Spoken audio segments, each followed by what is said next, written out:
बाबा जी, जी बेटा। आप किधर हैं?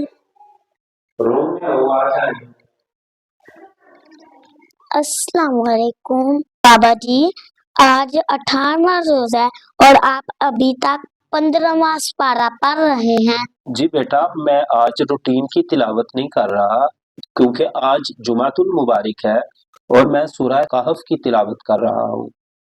अच्छा, तो पापा जुमे वाले दिन सूरत काफ की तिलावत करते हैं? जी बिल्कुल बेटा, जुमे वाले दिन सूरह कहफ की तिलावत की जाती है। हमारे प्यारे नबी सल्लल्लाहु अलैहि वसल्लम ने फरमाया, जो शख्स जुमे वाले दिन सूरह कहफ की तिलावत करता है उसके लिए नूर है।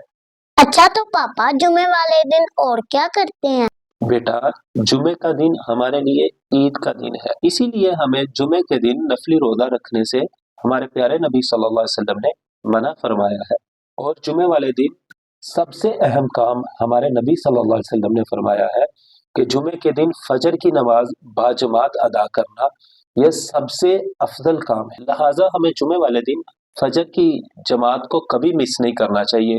अगरचा छुट्टी भी होती है, इसके बावजूद जुमे वाले दिन हमें नमाज फजर को बाजमात अदा करना चाहिए। और जुमे की दीगर सुन्नतें हम अपनी पिछली वीडियो में बता चुके हैं।